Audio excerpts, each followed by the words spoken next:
morning, Lowlifes. It's your boy Rhino. Good And morning, bastards. my boy and your boy, Eldano. Hi. Oi, oi. I should be saying oi, oi. I'm an oi boy. Fucking right you are. I'm an oi boy now. That's right. I was just adding more to my playlist as we speak. I think I'm up to like 70 something now. Yeah, I did. I'm going to need that link for tomorrow so we can post them. Yes, sir. It'll be done by tonight. It better be. Boss. Or you get a 0 for the whole semester. Shit. I remember that shit. Like teachers threatening you and shit. You're not going to be on a roll. Yeah. Like, I'll go, fuck. nope. But yeah, as you're listening to this, as we're probably going to be listening to this on our way to Ohio, the great city of Mansfield. Yeah, buddy. Dude, that I had a lot of people hit me up. That hotel that we booked is going to be bumping with Lowlifes, dude. Oh, yeah? Yeah, dude. That's a cool. lot of dudes hit me up and were like, thanks for the tip for the $50 hotel. Hell fucking yeah, dude. Yeah, so it's The going to be staffing fucking gathering. Lowlife Central, dude, in Mansfield. Cool. Sounds good, but we can all rendezvous there or fucking whatever. Go party in somebody else's room because I'm in bed by 10. Yeah, dude, I don't think the rooms are like that big. No, I I doubt don't it. think you can fit that many people in it. You can party in the parking lot. Yeah, I was getting a little excited, but also just like got to figure out. I didn't really plan anything yet, you know, like with the kids are still in school, shit like that. So Yeah. I got to work on I got to figure that shit out. But yeah, I was talking to Fish called me yesterday or something, and he's got a little convoy going down too. And Yeah. we're probably going to be leaving around the same time out of Manchester, Yep. so that'll be cool. Yeah, for sure. Yeah, there's a bunch of us heading out. I'm really excited. I don't know. Do you have your garage door open? Why, can you hear the lawnmower? Yeah. Fuck's sake. Is that your neighbor? Yeah, it's my neighbor. All Yeah, right. that's fine. let me- No, it's okay. It's fine. All right. The fucking can lawnmower in the close background. What are you gonna do? Hey, Yeah. Ray, stop cutting your grass. Yeah. I mean, Yeah. I can close. I have the door in the paint booth, and I have the door in the paint booth open, and the garage door's cracked because I literally just finished clear coating Billy's tins. So like Okay. there's still clear coat in here. So I'm trying to get that out. That's why you're talking a little loopy. Yeah, dude. I'm probably a little high. So I've got as much airflow as I can. I had my fan on to try and push some of it away, but then Oh yeah, then I was like, hey, can you turn that fan off? Just die slowly of cancer, because our loyal Lowlife listeners don't want to hear ambient noise. Yeah. Sorry. It is what it is. It is what it is. It's definitely not the worst audio this show's ever seen. Yeah, for real. Yeah, dude. Yeah, so super stoked party at the Pen. A lot of homies going, a lot of dudes I see that I definitely want to meet are going out there. Yep. Hopefully my motherfucking bike runs. Dude, last week I told you that a bunch of shit broke, right? Like the fucking, like, carb popped off and this and that. Dude, my braking, both my clutch, so I got those clutch perches, one for the remote master cylinder and then one for my clutch. They both broke today. Yeah, the aluminum cracked. Ow, what Like the where the clutch cable like seats into it, the bottom's cracked off. Huh. What So the that fucking sucked. Did you get the cheapos, or are they like name brand? They were like $20. Oh, okay. Well, You get what you pay for. you get what you pay for. But dude, it's like, then I was like, oh fuck, dude, like what am I gonna, I'm not gonna get the same thing again, right? Right. You know, fool me once, shame on you. Mm-hmm. Fool me twice. If you fool me, you can't fool me again. So Okay. I actually, the first, I had to put on some fucking, some OEM parts. Oh, okay. They're So ungodly. They're disgusting, dude. at least you had some backups, though. Yeah, but I couldn't get the remote master. I have to make some more I have to do a little bit more fab on that to make it work right. So I'm gonna scrap that for now, and I just put a fucking huge OEM master cylinder on there that makes me want to fucking puke. And then same with the clutch perches. So doesn't matter which way I look, I'm puking, and they match. So Yeah. yeah, that sucked. That sucked big time. But luckily, I have just probably 7 motorcycles worth of parts laying around. I chopped up like 7 different clutch cables and this and that. So I just want to get it. I mean, I actually took it on the road yesterday, and I have to make a bunch of adjustments. It's just not comfortable to ride. Like, one thing I did wrong was I had those dog bones, and they were pointing, they were pulled back at me. Yeah. And then I have like those narrow apes, dude. So I'm like this. I'm like trying to steer, like, and it's in my face. So I have to flip those bitches around. Now it's touching the fucking headlight. So now I have to redo the headlight mount. Yeah. So you fix one problem, you create 2 more. Yep. So yeah, dude, that's the way it goes. Evo is no closer to being a running riding bike. I got to take the carb off of that and go through it. And did all the timing and shit the other day. Know the timing's good, and still, once in 30 kicks it'll kick over, and that's it. So, did you end up putting the electronic one in? No, I didn't end up doing it because I was able to verify. I did all the checks. Oh, okay, yeah. The timing was Gucci on this one, so. Yeah, I mean, it's doing what it's supposed to be doing, but it's still the one thing I'm noticing when I really, if I've been trying for a while to kick it over and I pull the plugs, they're soaked with fuel. And I'm not giving it fuel every single time I kick it, you know what I mean? So it's just kind of that first blip, and then whatever it's getting in the course of trying to start, and it's igniting a little bit. There's a little bit of white smoke coming out, but it's a pain in the ass. Either way, I've decided. You said it was kind of ignited up by the carb. It seems like it's farting through the carb. Yeah, there was a couple times where it backfired so loud my wife ran out and thought something happened. Like, it was really loud. That was happening when I had the Super E with the velocity stack. It would do that, and it would shoot a fireball out of the velocity stack.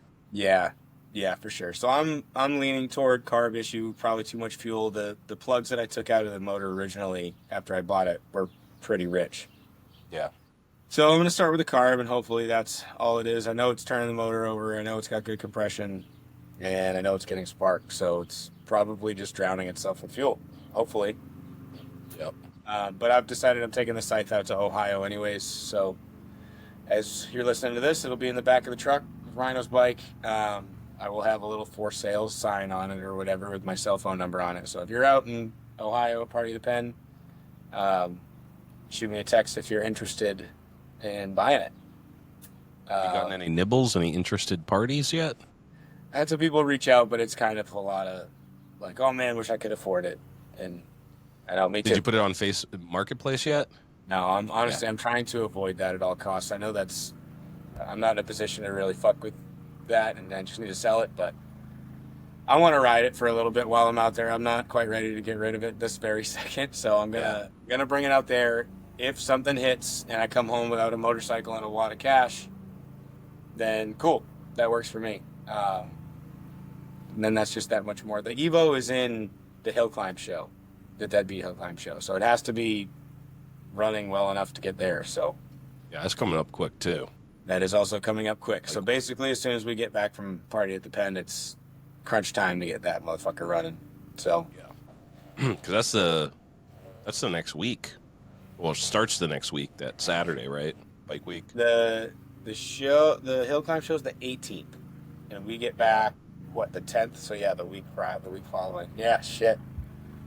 Well, yeah, 1 week, but that's not too bad. I'll get a rebuild kit coming and some jet. I think I have some jets. I have to verify that for sure. But it's been real hard to get some time out here lately. It's been real tough. Been a lot going on. So, bro, I was actually going to ask you if you had an extra set of like hand controls, like clutch and master cylinder kicking around that are decent. Let me look. because they're so fucking expensive, dude. For like a set of cool ones, $500. Yeah. For a Yeah. set of like super lame ones from Drag Specialties, $250. Yeah. Yep. Yeah, dude. We just went through that on the panhead shit over the winter, trying to get some nice ones, and we got a hydraulic clutch, and obviously the dual disc front Oh brakes. yeah, you have the PM master on that, right? Yeah, we ended up finding the PM stuff on eBay. I think Alex found it on eBay, and we got a pretty good deal on that. We're really only using the hand controls, unfortunately. So I have some foot controls, but I don't have any. Like I have the foot brake pedal for a Big Twin, and the master cylinder that comes with it.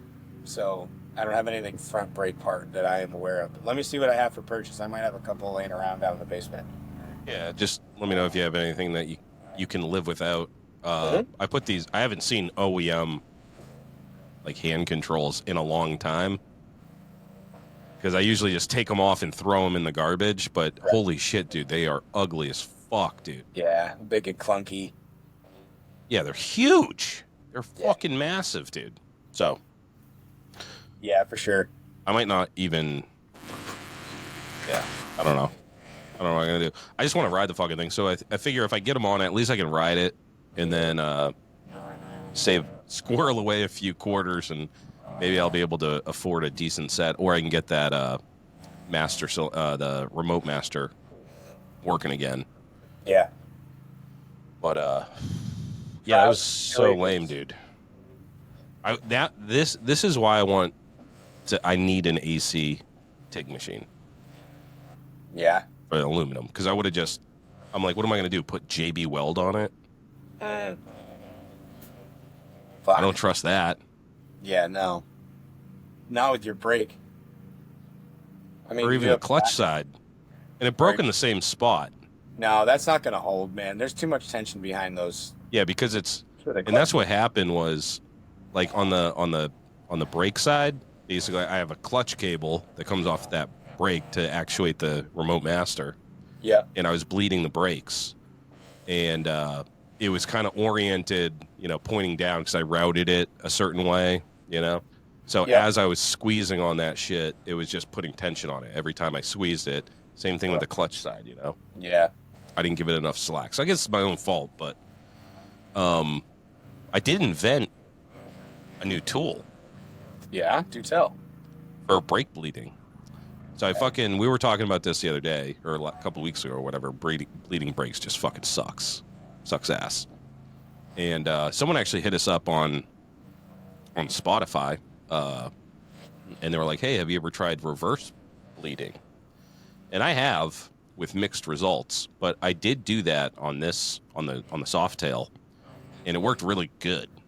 So reverse bleeding, for those that don't know, you basically have a big syringe with brake fluid in it, and instead of filling up a reservoir and pumping your brake fluid down and draining it out of the bleeder valve, you inject it into the bleeder valve.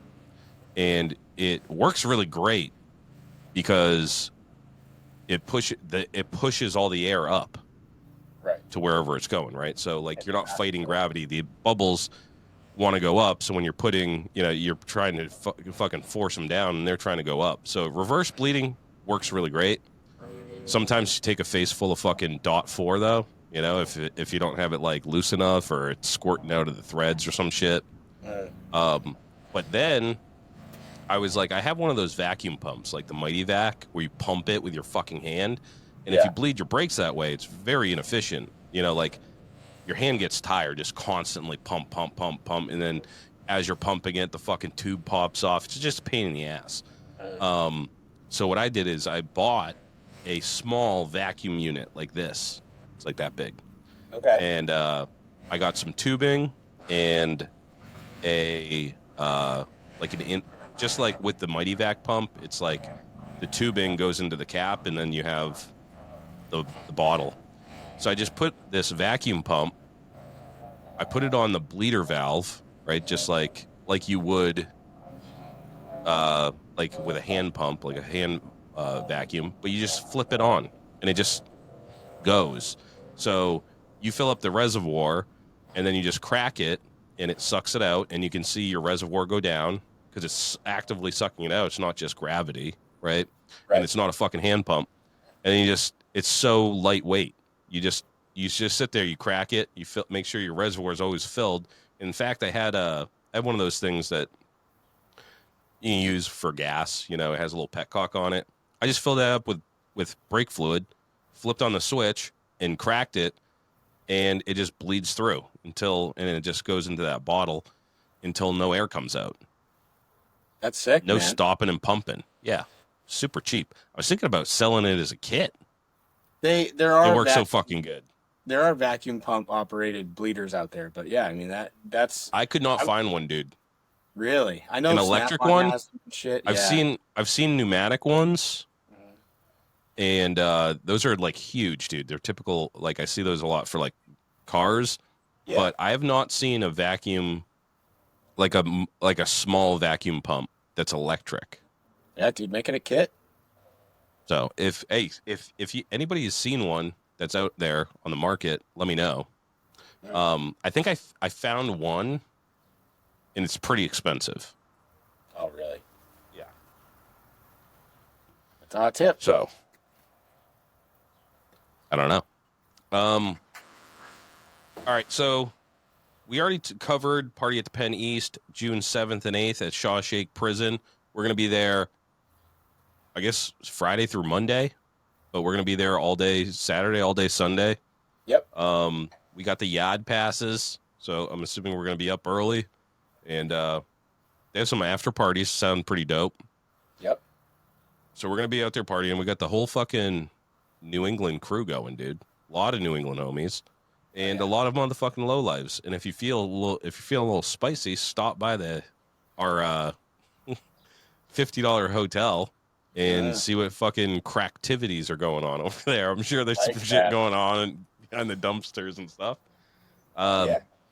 Our Reviver show, we don't have a date yet. It's been postponed. I haven't even had a chance to think about it, honestly. I've just been like heads down, working on this bike, working on fucking a million other things I have going on. But we're going to get a date to do something. We don't know. So that's your update. No news. Nope. Although we did see that the Easy Time show, RIP, is not happening. So that gives us an opening maybe that weekend in July or something. Yeah, that's what I'm hoping. We'll just set up at Ralph's Diner. We'll just do the Easy Time show. Everybody just show up anyways. That'd be funny. They would be so pissed. I don't know. I think John and Craig would be like, fucking They would probably think it was funny. Yeah, for sure. Maybe we do that. Maybe we just go, hey, we'll pick up the torch. We'll just spell easy differently. Like the correct way with an S. But it's always nice weather at Ralph's on that day. It's always the hottest day of the summer in that parking lot. It's oppressive weather. I don't know if nice is the right word. Yeah. I love it though, dude. I love it when it's hot and uncomfortable like that. Yeah, same. I don't give a fuck, dude. I like sweating it out, being on the verge of sun poisoning. Heat stroke, yeah.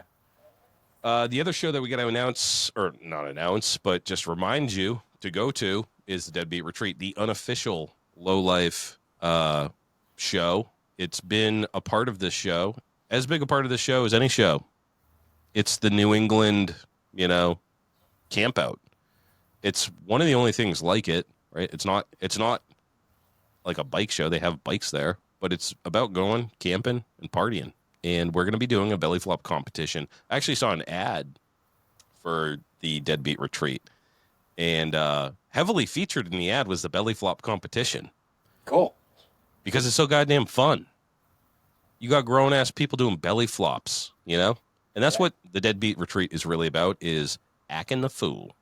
Acting like a kid, just having fun. And that's what we're going to be doing there. So, yeah, that's at the Blackthorn Resort, August 22nd through whatever. I don't know. That's a Friday, I'm assuming. Yeah, 22 through 24. 22nd, 23rd, 24th. Yeah. All right. One more.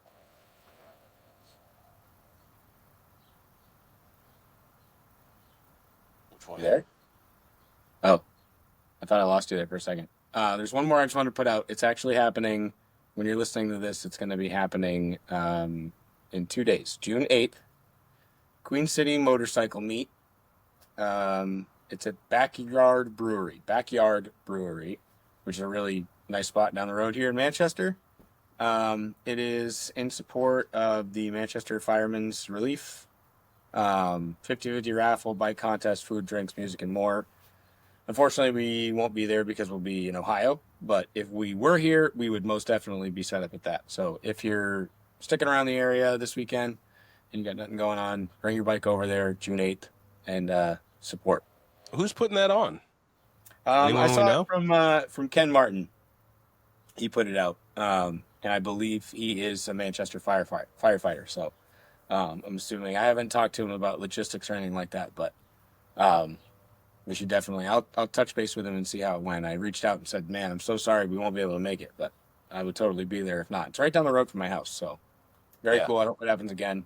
But yeah, if you're around and you're not out in Ohio this weekend, go stop by. Yeah, dude. Yeah, I saw that and I was like, oh fuck, I would have 100% been at that. For sure. Yeah. Anything local like that, 100%. Yep. That's a cool place too, the backyard. Yeah, nice spot. That's a perfect place for a show. Absolutely perfect. There's a gigantic freaking. It's fucking huge. Lot. Yeah. So it's a good idea. Yeah. We should steal that idea. No. It's not really a very picturesque area around there per se, but yeah, it's not. Inside is nice though, and it's big. For sure. They got like pool tables and shit. For sure. Staff is friendly. Cool. Yep. So yeah, go check that out. All right, I'm gonna go ahead and let's get Swiss on. Excited about this one.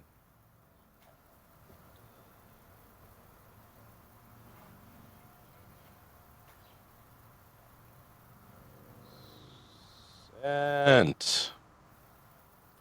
yeah, so we are going to be talking to Swiss Cheeks.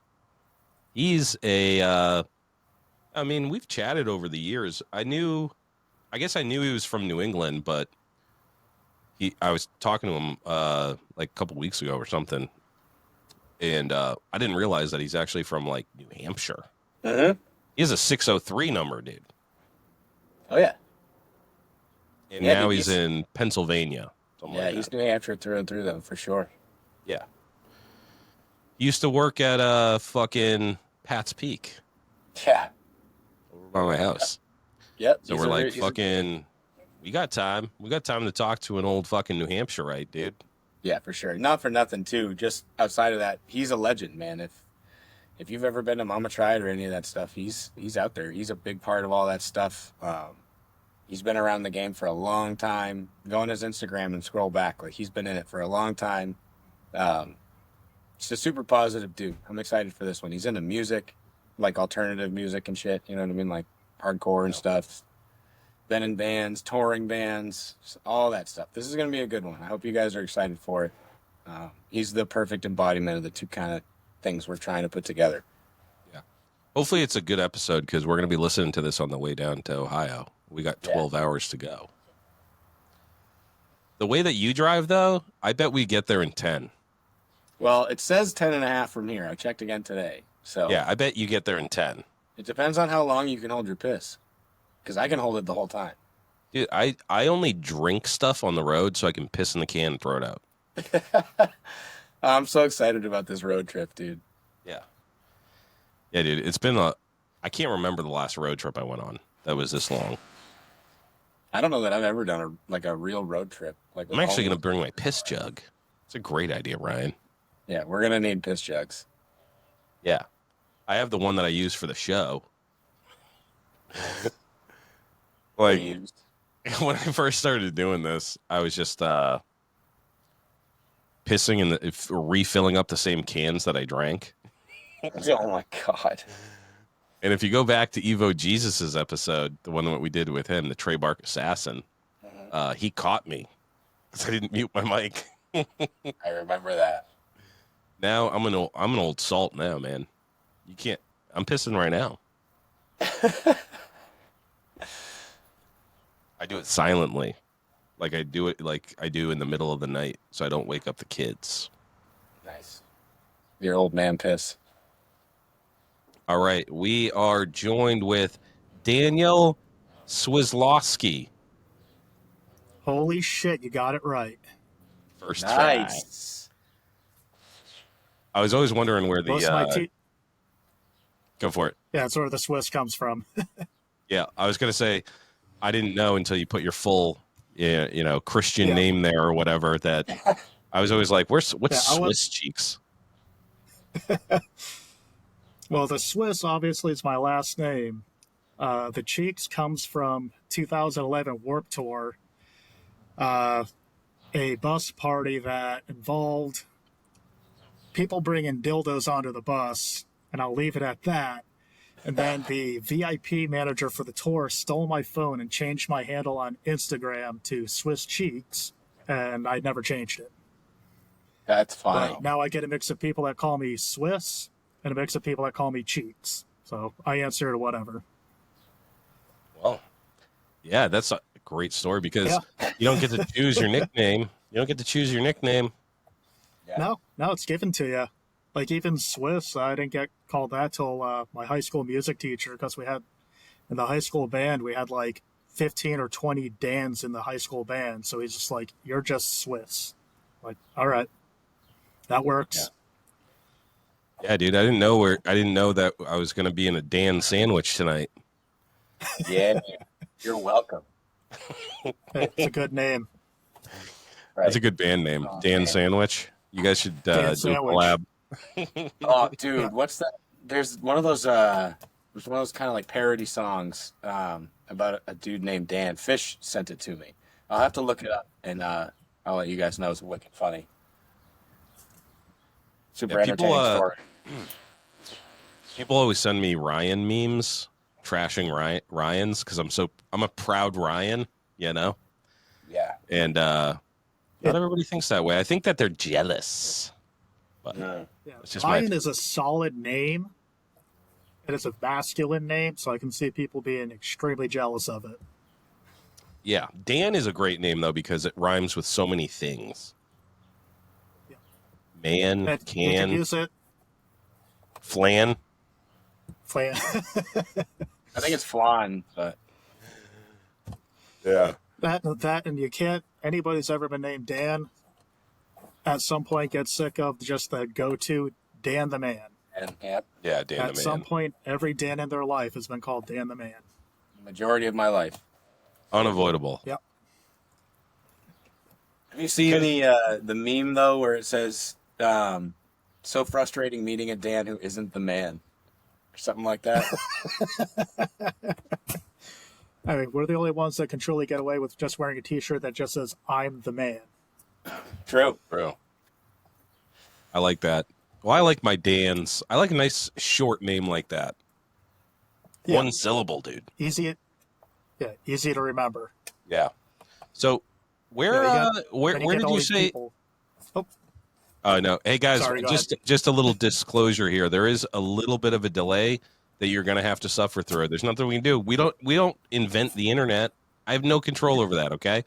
So we're going to do our best to not talk over each other, but there is a slight delay and you're just going to have to stomach it. I'm going to try to edit out as much as I can, but where are you? You're in Pennsylvania. You said you're somewhere very rural? yeah, I'm in Wellsboro, Pennsylvania, which is north central on the New York border. So I'm 4 hours from Philly, 4 hours from Pittsburgh, 4 hours from New York City, 3.5 hours from Baltimore, but 2.5 hours from Buffalo. Oh fuck. Oh, okay. Nothing really close, How'd you end up there? but my job. I've worked for the same tour bus company for 13 years now, and they're based out of here. When I started working for them, I was living in Springfield, Mass. So I used to work for a management company out of there back when I used to tour manage. Then still lived there when I first started bus driving. Then when I got offered the job here, my boss has a apartment in his old house, and I now rent the whole house. He had an apartment in the basement, so that opened up, and it's like, well, instead of driving back and forth to Massachusetts between tours, I could just come home and be home. So it was just pure convenience at the time. So So that's how I ended up here. tour company. What do you got? Tour like band tours specifically, or all kinds Yeah. of different tours? Yeah, I'd say 95% of the business is bands. Then everything else is like we've done Broadway shows, Disney on Ice type shit. For a couple of years, we did the Bluey's Big Play. So if you have kids, you probably know what Bluey is. Yep. We had the buses on the Bluey's Big Play tour. Yeah, that was cool. a sad story. I just actually, I think I was reading it this morning, or I saw a video on it about the Blues Clues guy. He retired because he went bald. Who, Steve? Yeah. Yeah, dude. He went. Yeah. He was balding, and he was like, "I can't do this. I can't do this to these kids." I think I shed a can't single appeal to tear, a kid dude. when you're an old man. Yeah, so sad. Yeah. Male pattern baldness, guys, is real. Talk to your homies about it. All right. Oh fuck! I got it. I was just gonna say like you're like because you got a wild mane of hair there, Oh yeah, but it's only when the cap's on. yeah. What the beard? At work, it's The beard is Yep. on point, dude. Thank you. That's the trade off. Yeah. Yeah, and it's kind of funny. I'm not the biggest fan of beards, but I hate shaving more, so I just deal with the beard. And when I was on the road all the time, I tried to keep my hair looking acceptable because, we're professional drivers. But then once I got off the road, I'm like, I really could care less about getting a haircut, so every now and then I just trim it when it gets unruly and leave it alone. So when you were driving the tour buses, Yeah, I did. I spent 17 years total on the road. See if I can get it. There's one right there. Sick. what are some of the bands that you I guess drove the tour bus for? Of note. Let's see. Of note, I drove AWOL Nation before they blew up huge. Driven Mickey Hart from the Grateful Dead. Did Circa Survive for about 5 years straight. Did Motionless in White for like 3 years. Did Say Anything. No shit. Yeah. Let's see. Yeah, Say Anything was the last tour I did like full time on the road in 2017. That's awesome. Let's see, a group called Hot Tuna, which most people might not know them, but it's Jorma Kaukonen and Jack Cassidy, who are the original guitarist and bass player for Jefferson Airplane. Oh. So drove them a bunch. And at 83 or 84 years old, Jorma and Jack, I think's 81 or 82. They're still touring. Holy You know, they do 2-3 tours a year. Yep. Then, God, who else have I done? Kind of hard to remember. They keeps like every 4 to 6 weeks you switch to a new group, and it kind of another face in the crowd after a few years. So it must be.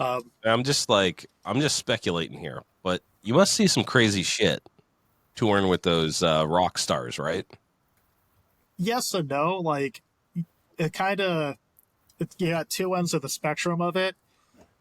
Majority of bands that we have are working class bands, so they're super serious on the road because they're like, that's how they make a living. They're not making enough to blow money and party all the time. So they take it pretty serious being out on the road. They still have fun, but, you know, their partying stays on the bus. They're not out going to bars and clubs after the show every night.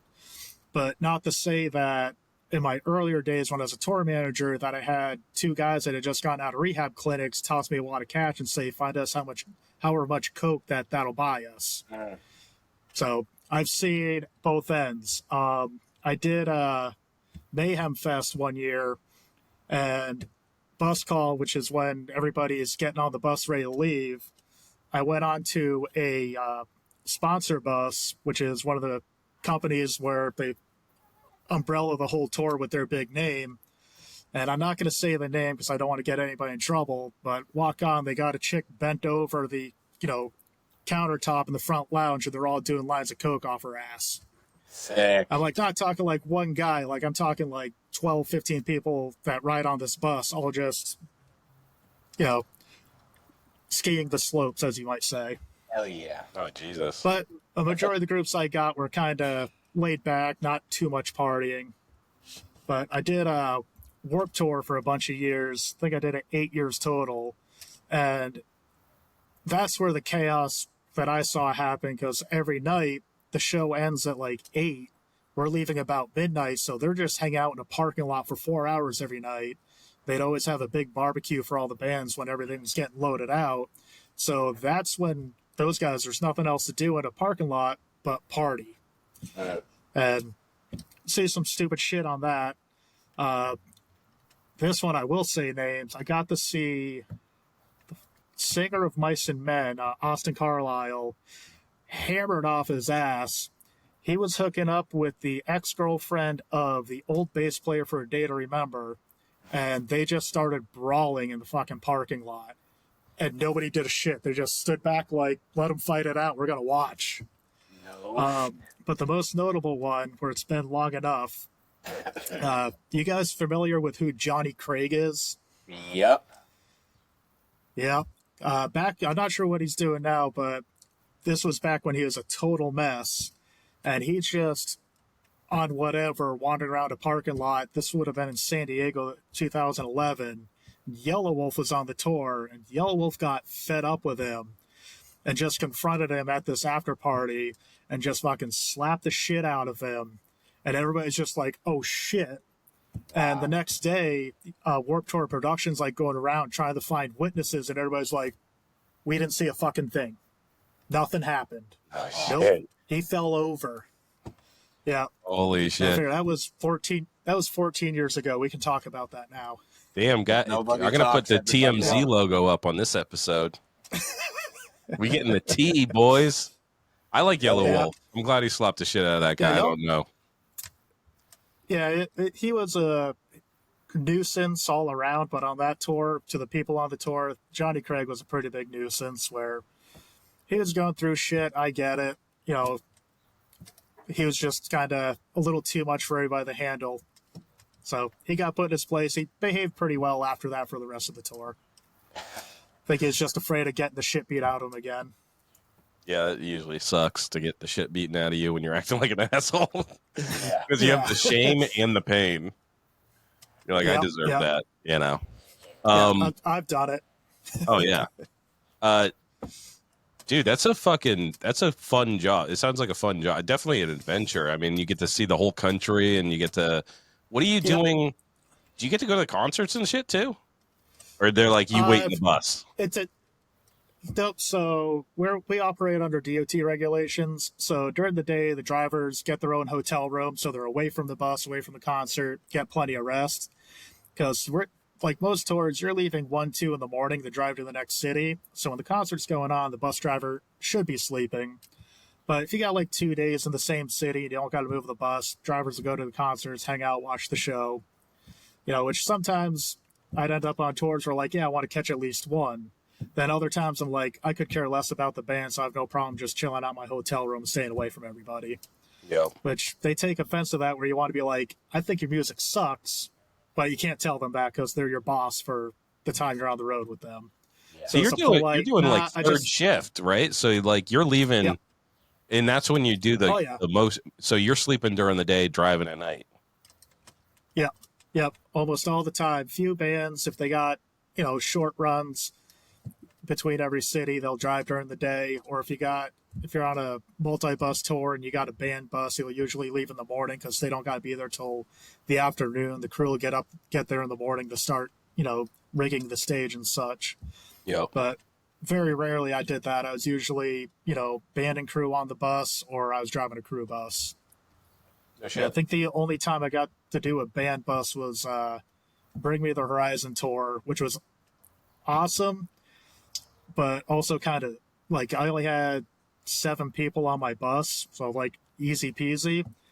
But at the same time, when you got the band, you gotta cater to them a little bit. So extra stops, do the rock star treatment is what we call it. But they were great guys, so I didn't mind. Like, I heard horror stories about them. I got them on the bus. Was like, these guys are fucking amazing.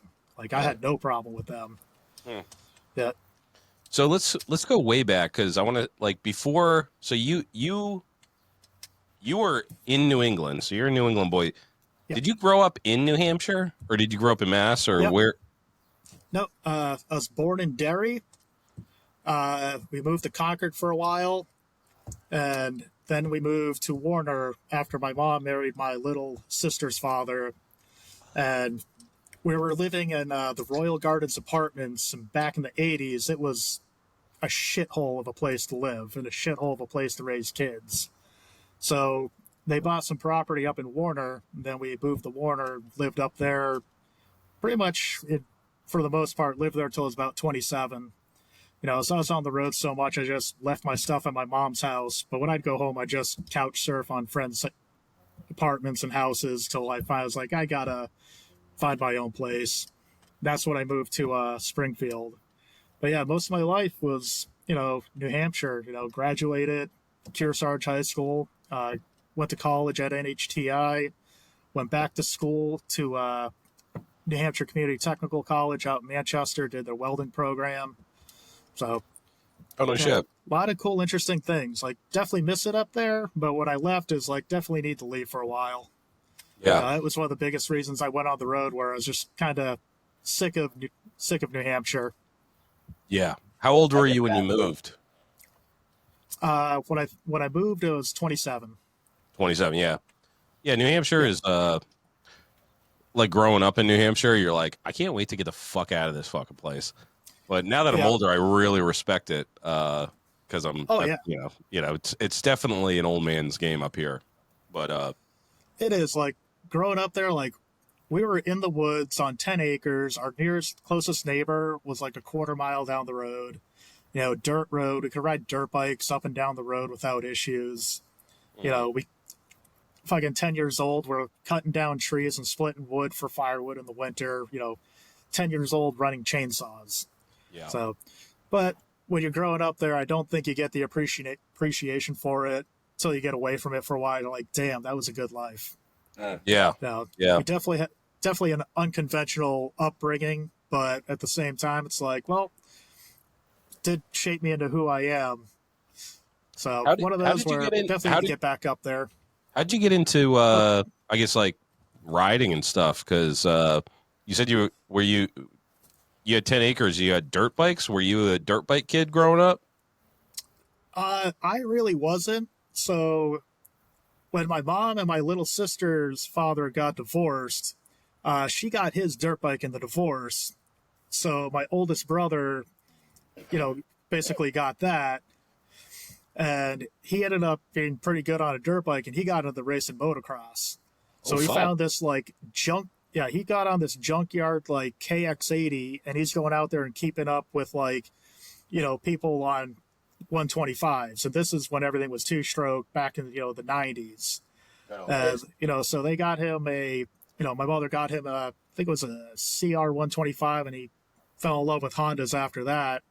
And he did pretty good, you know, out throughout New England. I think he raced Southwick a bunch of times, but didn't really leave New England too much. Just, you know, back then it was, you know, hard to get recognized because everybody in rural areas raced dirt bikes in one fashion or another. Yeah, but, you know, I'd play around on them. I was just, you know, the scrawny kid. I, you know, could ride, but I was afraid of jumping. You know, falling down was not my friend. You know, I was kind of the wimp of the family back then. But definitely fell in love with dirt bikes back then and motorcycles. So when I was 15, I got a trashed, it was an 82 Kawasaki LTD 440. And that's also how I learned how to work on motorcycles. So it turned over but didn't run, so I learned how to, you know, repair point systems, get the bike running, you know, had to fix the exhaust, tires, all that, you know, stuff to make it street legal. You know, then that's what I ended up taking when I turned 16. Back then, you had to wait 6 months after you got your regular driver's license to be able to apply for anything else. So it was April of the following year after I got my license, I went it took me 2 tries. Like, I wasn't the one-hit wonder, but second try, passed the test, riding test, got my motorcycle license. And it was funny because back then at the high school I went to, you were not cool in high school rolling up on an 82 Kawasaki. You know, I was still called the loser. I was still made fun of because, like, the seat was duct tape. You know, we're one of those, like, German half helmets. Thought I was cool. Realized now, like, I was cool in my own right, but not cool. And that just that's where it all kind of blossomed from. So when I graduated college from NHTI, my gift to myself is I went and bought a Buell Blast. So little single cylinder 500. And I rode that thing for fucking ever. Yeah, I think I had that for 7-8 years. Then I graduated from that up to an Electroglide. So did a pretty big jump with that one. Yeah, you did. Yeah. Yeah. Shit. But great bike though. That's cool though. So you started wrenching in high school though. Like you had that that fucking that's a good time to pick up new things. I mean, obviously you don't have a hell of a lot of money. I remember when I was fucking 15, dude, I had $0. I was probably working at fucking Shaw's shagging carts, you know what I mean? Yeah. For minimum wage. Good old Shaw's. Yeah. Shaw's in I Derry. was working in Derry. Nice. Yeah. That sweet Derriere. Oh yeah. Derriere. Yeah. Yeah, dude. I still go to Shaw's. I think Shaw's is the shit, dude. I grew up on Shaw's. My parents went to Shaw's. It's the only one that's close to my house, but they had the cookie club. You go there, get a free cookie. Yep. Yeah, in Warner we had a Market Basket, which used to be shitty, right? Like Market Basket now is like the tits, but dude, back in the day, it was like the shitty grocery store. Yeah, it was where the broke folk went. Yeah. Not anymore. Yeah, my dad used to go there, and they had all sorts of weird, gross, cheap things, like those little pies, the little individual pies. Oh, yeah. Dude, I fucking hated tabletop those pies. things. Yeah, tabletop. Oh, dude, they're so gross. It's like all filling. Yep. No shit, dude. Yep. But yeah, back then, I was working at McDonald's, so not like I was rolling in bucks, so it was, pinching every penny I could to make things happen. Yeah. Yeah. Dude, fuck McDonald's, dude. My kids love that shit. So fucking expensive, dude. I'm like, what the fuck, dude? I have 3 kids. It cost me like $40 to go to McDonald's for them. Oh yeah. Stupid. Yep. Dude, I remember McDonald's was like a huge treat for us growing up. Mm-hmm. And it was like back when you could feed a family for like $10-15. Yeah. A bunch of just cheeseburgers and small fries. Now it's like, oh yeah, for 2 people, you're spending at least $20-30. Dude, you used to get a cheeseburger for fucking 59 cents, Yep. Small fry, that'll feed a kid, Now it's like, dude. Oh yeah. You're paying for fast food for like a burger for what the fuck am I paying for? Yeah. Do you remember Big Breakfast? Big Breakfast? Yep, the Big Breakfast. Dude, that was the eggs, shit. Bacon, flapjacks. Yeah, and it came in a styrofoam tray. That was my shit, dude. Yep. Yeah, we'd go like 3 times a year, as on special occasions, and we'd get the Big Breakfast. And my dad would always bitch because it was more expensive than like just getting the little sandwich, and we just used to assemble a sandwich anyways. You put the eggs and the bacon on between the pancakes, and you dip it in the syrup, and you got a sandwich. Oh, there you go, dude. Do they make big? I don't know if they make Big Breakfast anymore. I'm sure it's not served in a styrofoam tray, though. Positive of that. Be a lot cooler if it was. I know, dude. I'd get one, and then I'd feed the styrofoam tray to a fucking bird. So you you still have a 603 number after all these years. You won't get rid of it. Yeah. You got granite flowing through your veins. Yeah. Dude, it's kind of fame. I got the live free or die tattoos. I got 603 down one of my shins. Yeah. I run 603 for my race numbers on my flat track bike and my mini bike. So fuck yeah, dude. Yeah, it's deeply ingrained in me. Like, I saw the old man of the mountain before it fell down. So Yeah. I That's OG didn't. shit. I didn't. I moved You here didn't? the summer that it fell. I moved here like 2 weeks after it fell. Oh fuck, dude. that sucks, but that's excusable. It's sad when you got people that have lived there their entire lives and lived there for like decades before it fell, and they're like, "Oh, I never went." That's It's like, crazy. you can't say, yeah, if you were around back then and you didn't do it, I don't think you're allowed to say you're from New Hampshire. Yeah, that's dude. crazy, man. Just We used if to you just lived here that long and you haven't gone to the Notch, you're fucking up because the Notch is dude. one of my favorite places in the world. That's what you would do. Yeah. You would drive fucking an hour and a half. And here's another New Hampshire thing: going up north. Like Yep. because everybody lives in like southern New Hampshire, so you're like, yeah, we're going up north. Like, but nobody's going to anywhere north of like the old man of the mountain, you know, the White Mountains or whatever. No. But Oh. yeah, I remember I was in Florida when it fell, and I was fucking like sad, dude. I was heartbroken. Yeah, Like, we that still was have it a on everything summertime too. staple. It's on our license plate. It's on the fucking. It's Driver's everywhere. license, everything. Yeah. They should rebuild it. Mm. I was pissed that they didn't should rebuild it. If We they have can the make Mount technology. Rushmore, Yeah, they could recreate it. they can do another old man. Yeah. Yeah. Yeah, now they just have some stupid fucking thing that you look through and it shows you like it superimposes his face on the mountain or something. You pay like probably $5 in quarters to look through one of those like binocular machines or whatever. Yeah. Then you line it up. It's fucking stupid. Rebuild the fucking thing. I don't care. Jack up my taxes. I want to see the old man on the mountain again. I just went through there rebuild the other old day man on for the work. mountain. I was up at Lancaster for work the other day, and any day I get to go up through the Notch for work is a good day. I fucking love it Paradise up up there. Oh, it's so beautiful. Well, It's like, my you favorite guys place ever in the make world. Yeah.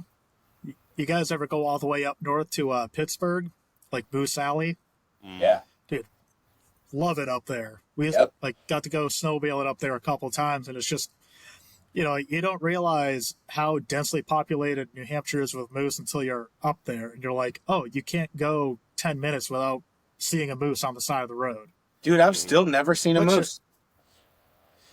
My oldest brother in high school, he was on his way home from a track meet. My oldest brother was a jock. You know, he was the track star. He was the great baseball player, all that. So he's on his way home from a track meet. He hit a moose on 89. This would have been between exits 9 and 10, going south. Hit a fucking moose. Took the top right off the car. He walked away without a scratch. Totaled the car. It was it was an 86 or 87 Monte Carlo, and you would have thought this thing was just put through a car crusher. No, it was just hitting a moose. Yeah. Yeah, they are. Dude, yeah. Huge. My mom hit 2 mooses in a fucking minivan, dude. She said the first one was a Chrysler, the maroon Chrysler minivan that everybody's mom had in the fucking 90s thrown out. Yep. And it hit right on the corner where the headlight was, like running across, and she said it didn't even skip a step. Just got hit in the ass with a fucking minivan. It just kept on running. I saw one earlier this year, like dropped my kids off up by Keene. But mooses are fucking nuts, dude. They're huge. Yeah, dude, they'll charge a car and not even like bat an eye about it. They'll ram your car and walk away. They're very elusive. Like I see a deer a day. Actually, I almost ran a deer over today. I was driving my kids to school and I was like fucking with the radio. I looked up and there's a fucking deer on the road and I was like, shit. I gotta pay attention. I gotta get off my phone. But yeah, dude, when you see a moose, you're like, it makes you believe in Bigfoot. You know? Yeah. It's so fucking big, dude. You're like, yeah, maybe Bigfoot is real because you never see moose like around. They live around here, but you never see them.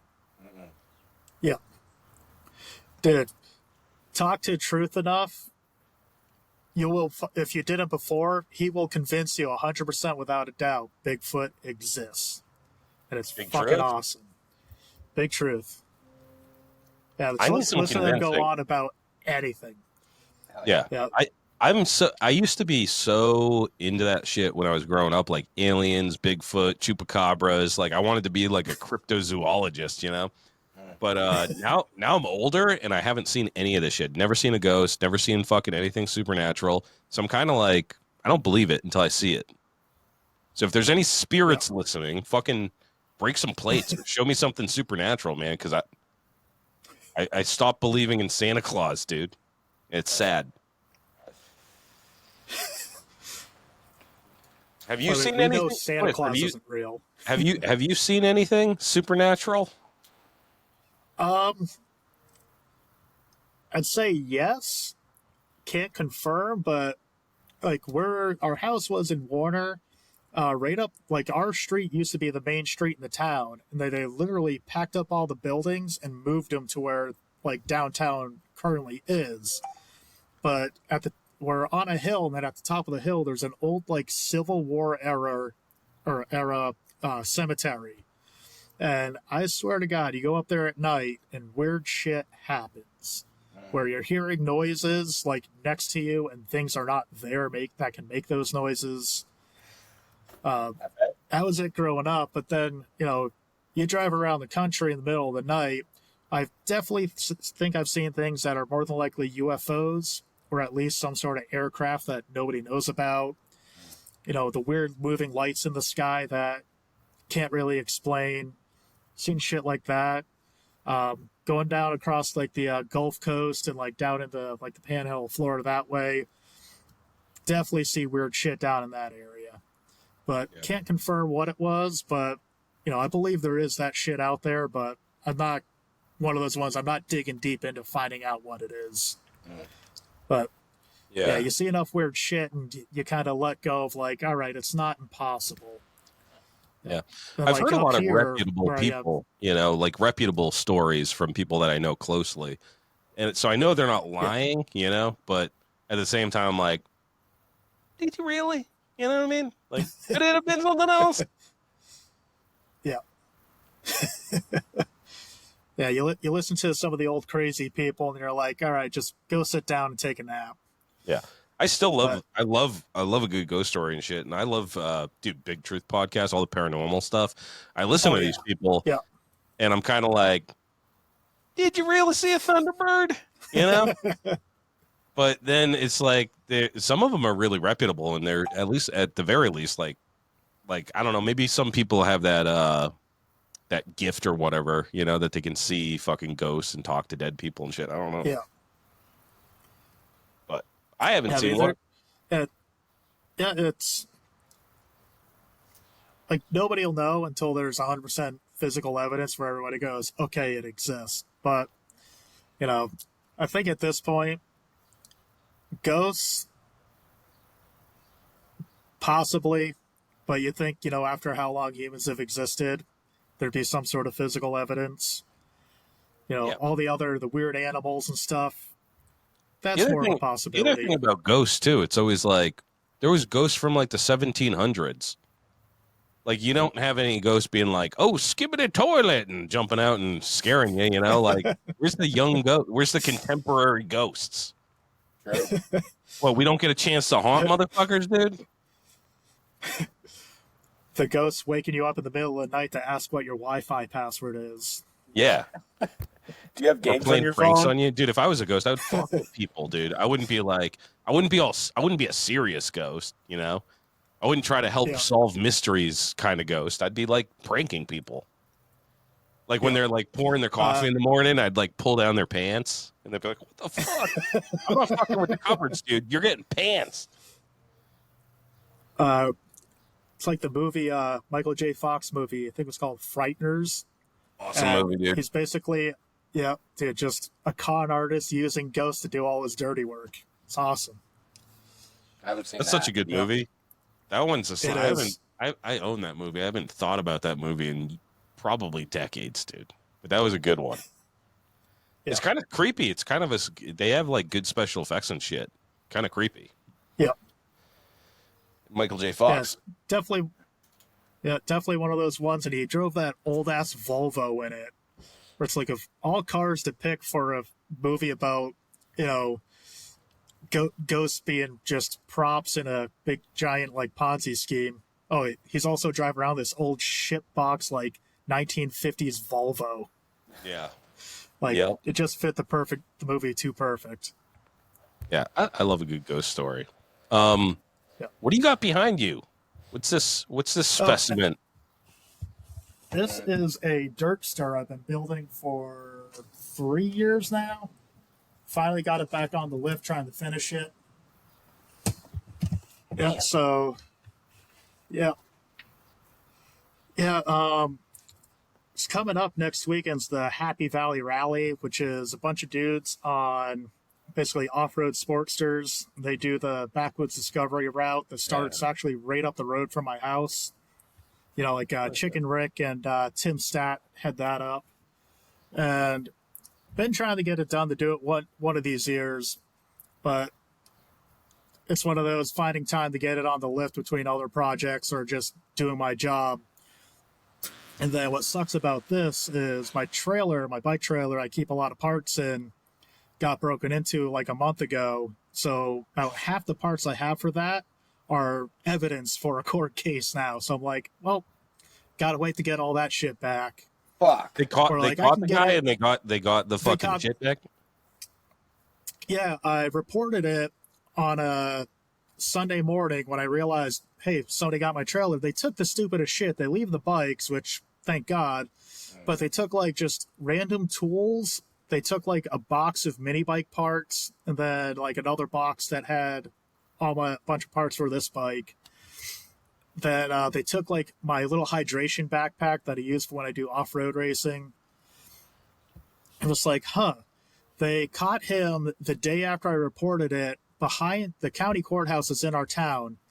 They got him on camera stealing rolls of wire out of the back of a utility truck behind a courthouse. Yeah, so the next day I got a phone call from the cops saying, hey, so we caught the guy. We got a warrant to go through his house, and they had me describe a few things. And they're like, all right, we think we have your stuff. So they had me go over and confirm it. And they're like, yeah. And they called the DA, and the DA is like, it's evidence. So they're like, we got to tag it and hold on to it for a little bit. It's like, all right. And then Cool. basically the cops were like, well, we don't have room. Can you store it at your place? But you can't use it because we might have to bring it to the courthouse to present it if it goes to trial. I was like, whatever, man, that's fine. So, but minor speed bump. Happy I got my shit back. Happy they caught the guy. Just kind of like, one of those like, what the fuck, dude. But What are these people doing? They don't. What is? I don't understand lawfare, dude. Like, what the fuck? Like, they recovered the stolen property, and then they're like, we might need it for evidence. Take pictures of it. They got pictures of it, but they have like. I'm not gonna argue with the law. Like, I've been in trouble with the law enough times in my life. I'm like, I will cooperate so I can get my shit back. Yeah. Because at the same time, they can go, it's our property now because it was stolen, so we have to hold on to it for evidence and never get it back. Yeah. And then you see them, they build a dirt stir themselves, and they're whipping around town on a fucking. They put the blue lights on the dirt stir. That'd be funny. It's they just come cruising up like whoop whoop whoop, like fuck you. It's evidence. Yeah. It's confiscated. It's ours now, fucker. All the bike evidence. The guy that, the guy that did it had just been out of prison for 2 weeks. He was on state parole, so they arrested him. And the story I got, they sent him to county jail with, wasn't able to get bailed out because he was on state parole. So he's been just sitting in jail waiting for a hearing, for a preliminary hearing, for like a month now, or might be 6 weeks. But the last time when he got arrested, he went away for a year. He stole a car, took the cops on a high-speed chase, ditched the car. They found him in his place, like shacked up, and they said he had just a shit ton of drugs, like not like weed or anything. Like they're like meth, coke, crack, you name it. I was like, oh, he's he's one of those guys. Like, sucks, but, you know, hate seeing people get in trouble, but hopefully he gets himself figured out at some point and Yeah. gets out and lives. Because definitely, I mean, sure, we all know somebody who's gone away to prison for long lengths of time. Kind of sucks seeing people waste their lives away, you know, sitting in a cage. Yeah. But that's what it takes for people to get it together. You know, hopefully they figure it out. Yeah, I mean, you can't steal shit. Like, you can't steal No. other people's shit. No. And then the other thing is Yeah. like, obviously didn't learn your lesson if you just got out of fucking jail and then you go right back to doing whatever it is you're doing for drugs. But hopefully he fucking sobers up in there and comes out and he's, you know, an apology would be nice. Maybe he comes by and he's like, Swiss, I'm sorry. I'm doing a lot of meth. Dude, Meth is not good for your mental health. Was on a sick one and just needed to get that next fix.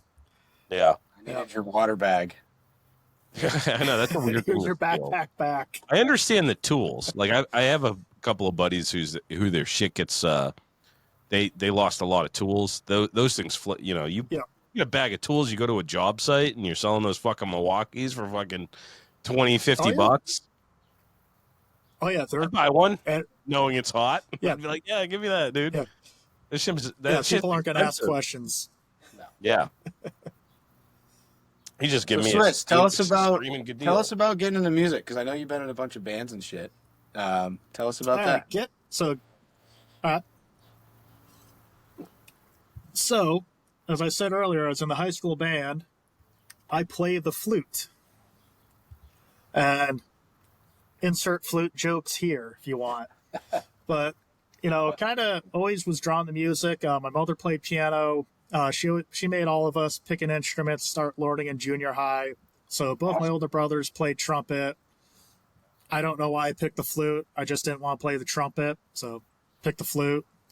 And then throughout high school, learned a bunch of other instruments. Learned saxophone, percussion, trombone. Started playing guitar. And, with that, just kind of that started the itch, and I was like, I think I want to try being in a band. Like our high school, we had one band. They were called Rubber Union. They'd play at Cafe Eclipse in Concord all the time. So that's when I got my license. Was able to go down there, start going to like small local shows and meet local musicians. But never really got into a band until I was like maybe 19 years old and playing with the shittiest musicians that you could think of to be in a punk band, which seemed fitting. Yeah. But never ended up really getting back then with people that, wanted to do things. They just wanted to like party. Like, me too. But I'd also like to play for people. Yeah.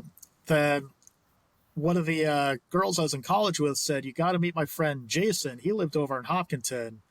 And she's like, he's this phenomenal guitarist and he plays in a band. I was like, oh, cool.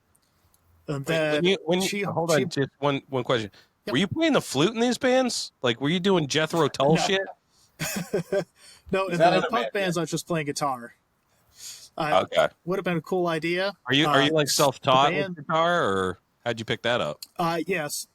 Guitar, self-taught, basic lessons from other friends and such, like learning chords and chord progressions. But, I never learned like any of the guitar theory and any of that stuff.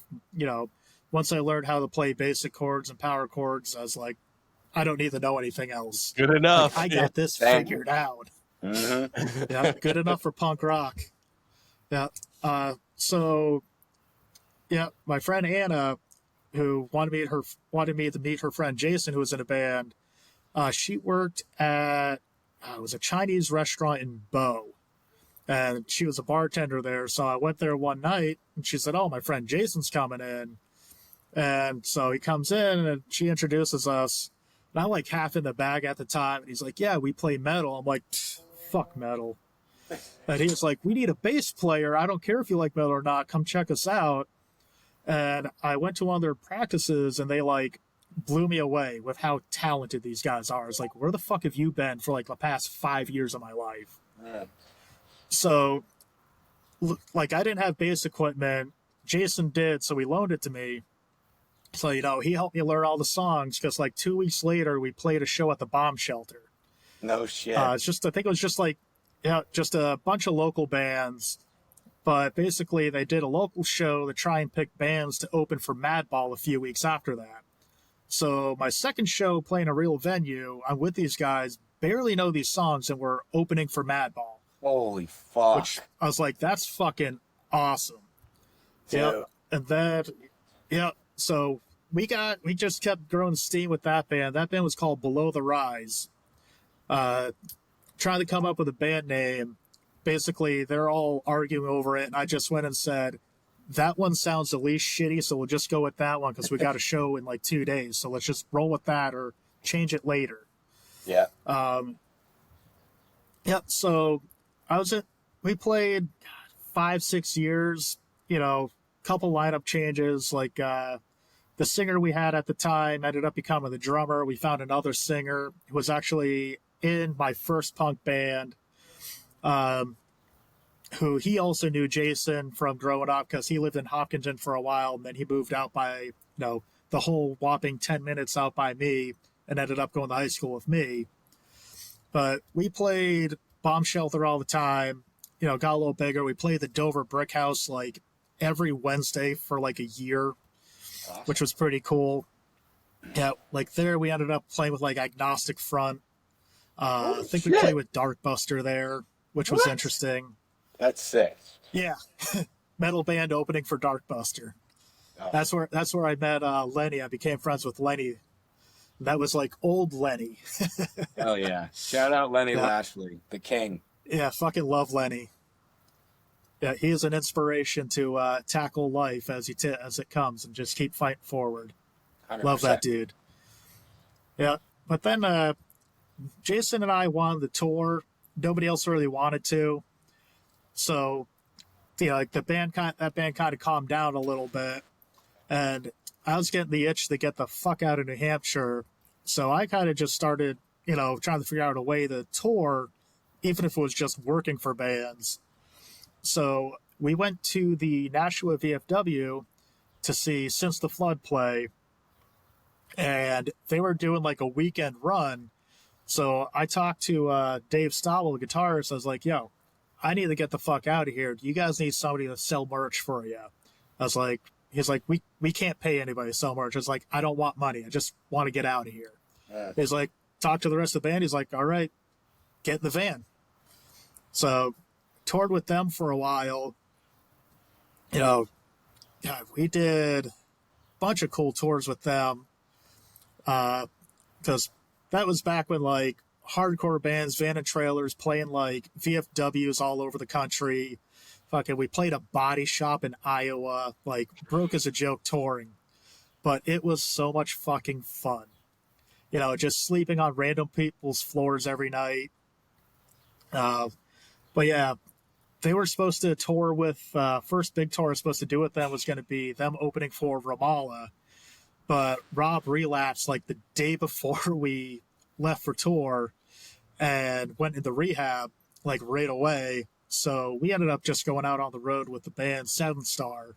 And like every promoter was still like, yeah, fuck it, we'll still pay you to show up and play. So we did that tour. And like from that, we like went right into a Bury Your Dead tour, then right into a First Blood tour. And then they were like, all right, we're taking a break now. And I was like, fuck, now what do I do? Yeah, they were managed by Scott Lee. So he knew my schedule. He's like, hey, so since you're not touring with them, you want to go out with the Acacia Strain for their winter tour. I was like, all right. So then I ended up being Acacia Strain's tour manager, merch guy, and lighting director for 4.5, 5 years-ish. Damn. And yeah, that was a lot of fun, but all van and trailer touring, same thing, sleeping on random people's floors. But with that, I was like, fuck, I still want to get back into playing with bands. So it was just before I started working for the Acacia Strain, I was working for a company out in Ware, MDM Water Services, and they also owned a welding shop. And it was awesome because he'd let me come and go with touring, and the owner's son was in Below the Rise for a while, and kind of like hit him up, and he was like, I was like, I just want to do a fun project, nothing serious, just basic hardcore, maybe punk, just have fun. And he's like, he goes, I think Jason's looking for start another band. It's like, Jason's always looking for another band. So I call him, he goes, cool. We started kind of just, getting together, just writing riffs, having fun. And we got like 8 songs together. We ended up getting Corey Holt, who was a drummer for Black My Heart, to play drums for us because he was living in Nashua. And we're like, fuck, we need a singer. And we're like, well, he's been in every other fucking band to ever exist in like metal and hardcore. Let's ask Nate Johnson to be our singer. So Nate, in his voice, was like, I'll sing. So we became a super group because during that time, Jason ended up playing guitar for Since the Flood for a while. So we're like, oh, we got all these guys that have now officially played in notable bands, and me, who, like, I've never played in a notable band. I was just the guy that had the practice space in my mom's basement. So we called that band Goaltender. And our first show ever was opening for Lygia at Rocco's. I think I was at that show. Yeah, it was fucking chaos. Like, we roll in, Jason's playing through 2 full stacks. I'm playing through a full bass stack. The guy tries to set mics up. We're like, no. We're too loud for that. Kick drum, snare drum, center vocal. That's it. No shit. Dude, I think that's the wildest I've ever played. Like, I had a crowd response to me playing. Like, nobody knew shit about what we're playing, so we've never played for people before, but we had fucking people moshing all over the place, throwing bar stools around. I think some of the mirrors got broken that night. I've told stories about this show, dude.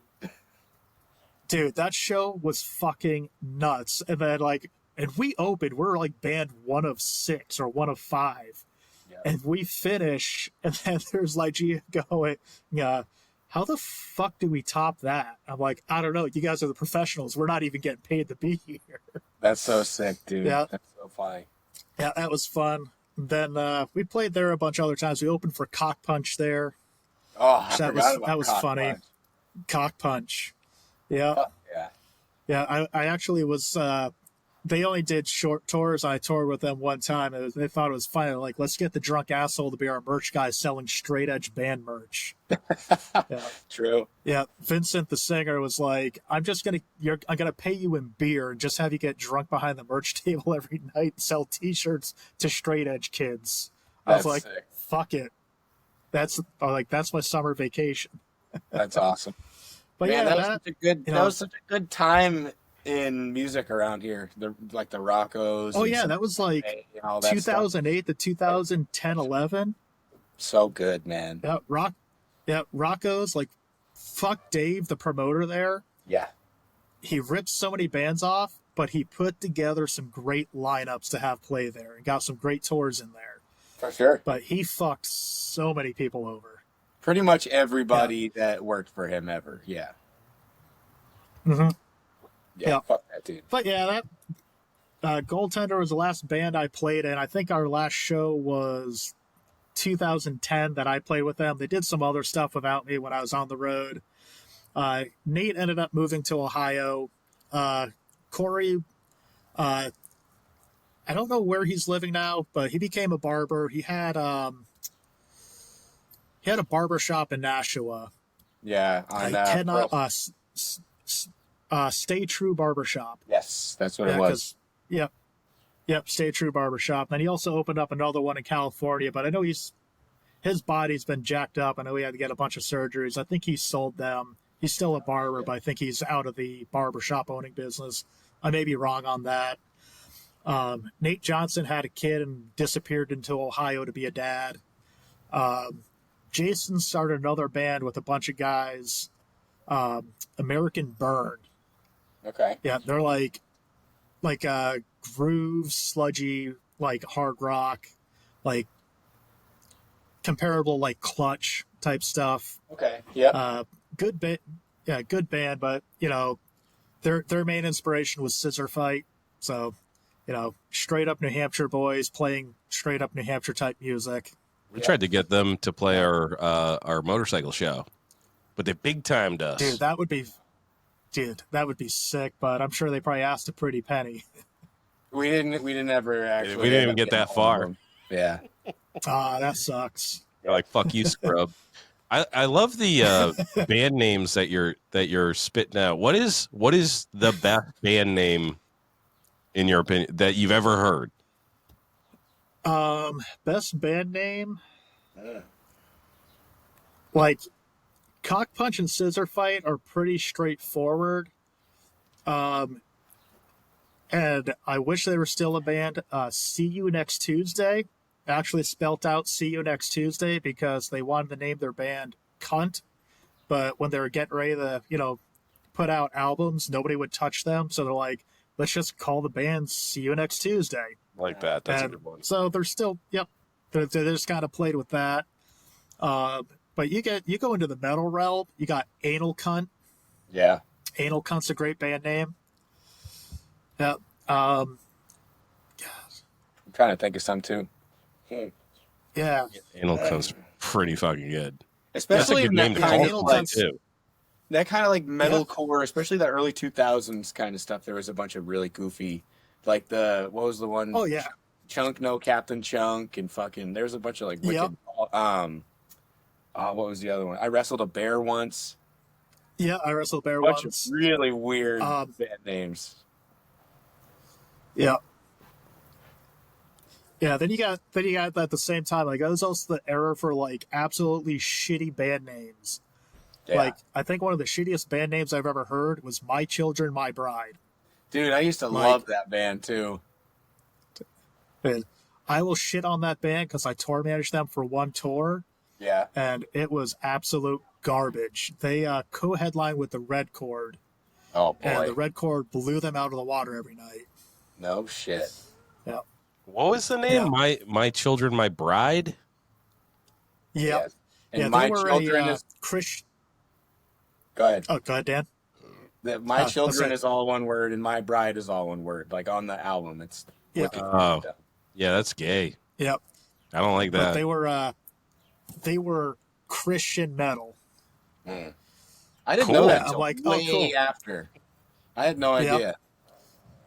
Yeah, and I'm like on tour with them. I'm like, okay, so every Sunday morning, I got to find these guys, like, you know, whatever denomination church they need to go to. Like, oh, we don't go to church. Like, and then I find out, oh, we just pulled a Christian card to sell records and get a Right. record deal. I was like, oh, you're That was those even big guys. cooler. back then. There was a lot of that. Yeah, back I was like, then. hey, yeah, I was like, make that money, but pay me better now, because now I Yeah. know you guys are just fucking your people over. For real. There was a lot Yeah. of bands that would just claim Christian. And I remember I remember going to shows and fests and stuff back then, and I think there was only like one band ever. And I'm not into religion or whatever, but I do remember this one band. I think they were For Today, where they Yep. like started to wrap up their set, or they had one more song left, and they were like, "Hey, we're gonna be meeting out at our van, and we're gonna be like discussing scripture or whatever, like having a little mass Yep. or whatever." And that was the first time any band that claimed being a Christian band was ever like, "Hey, we're Christian off stage too." So other than that, it seemed like it was just a fucking money grab. Oh yeah, I remember we did. I ran into a few of them. So then this would have been, I think, 2009 when I was working for the Acacia Strain, which is just everybody thinks they're satanic, but they're just anti-religion. Yeah. Which I back because Vincent, you know, he was raised Roman Catholic. I was raised Roman Catholic. We're both confirmed Catholics, and we both, as soon as we made our confirmations, were like, "Fuck religion." Yep. We ended up on the August Burns Red Constellation Tour. So for their album release tour, it was August Burns Red, Acacia Strain, My Children, My Bride, and Impending Doom. And then I think Gwen Stacy, which another one of those kind of awkward band names, but Gwen Stacy started a tour, they ended up dropping off because they couldn't hack being on the road that well, which I get. It's not easy. So we had 3 Christian bands in the Acacia Strain. That's funny. August Burns Red, Christian band, Christian metal band, big sweethearts. They don't throw it in your face, but, you know, a little bit of it on stage between songs, but not like 10 minutes on nonstop like some bands do. Right. But they do the same thing. We're like, hey, if anybody wants to get together after our set, you know, a couple of us be outside by our van, come say hi, you know, we'll talk to you. Impending Doom was the same way, where the singer was a minister, like if it's not like a ordained online minister, like an actual minister in his religion. And I think a couple of the guys in August Burns Red are now as well. But Impending Doom, same way, like their singer would sit on the side of the stage watching other bands, like with a Bible in his hand, reading the Bible, listening to metal bands. Wow. Like, Dude, he's legit. You gotta keep that shit separated, you know? Like, yeah. don't mix your religion and your rock and roll, or your politics and your rock and roll, or whatever. Those are 2 separate things. Just like, you know, like comedy and sex. Those are 2 separate things, you know? Nah, you don't fuck that. stop when someone queefs. Fuck that. I It's completely serious disagree. stuff. I completely disagree. Yeah, Fuck disagree. Music is the place for that shit. Music is. I'm not a religious guy. Music is the place for all that shit. Music is the place Did you to see protest. that? Did you see Music the is the place to beatboxing say, I love nun? God, I love Satan. I love whatever the fuck. Music is the best place to do that. Did not you see the? fucking Facebook? Did you see the beatboxing nun? No, I haven't seen. I the did beat. not, but I don't got to think- see this now. After we're done recording, just go beatboxing nun, dude. It's fire. It's wicked good. It's in like I'm Brazil gonna or check that something. out. Dude, she's good. Okay. Like, it's good. So in that case, maybe I'm wrong, you know? Maybe I'm wrong. That like religion and music or politics and music, it depends on the genre of music. And I'm one of those where I like what I like, I don't like what I like, and if what I don't like is on, I can turn it off. I don't go to their concerts if I don't like it. Right. You know, but then there's also bands like I don't like their music, but I will go to their concerts, like ICP. Fucking ICP shows are fucking wild. Love them. I Don't like their want to go music, to one of but those I would really go to bad. their show. Yep. But That like seems like a good time. anything that, yeah, when you look at old rock and roll, especially throughout the 60s and 70s, a lot of it was political based. You know, that's where we got Neil Young. That's where we got John Denver. You know, Jefferson Airplane, Grateful Dead, Dylan. all of that. Like, if you listen to the lyrics, not all of it's about it, but a lot of it is like politically driven music. Yeah. God. Trying to think of other Bob Dylan. Big time Bob You know, Dylan. he was very politically driven. Oh yeah. You know, Willie Guthrie. Yeah, there's a lot of them out there. Yep. It's, Yep, especially but- like the 60s and 70s and draft dodger stuff and all that. Yep, or yep. whatever. Yeah, music is the place to protest, I think. All right, guys. Yeah, I had to send you the beatboxing nuns.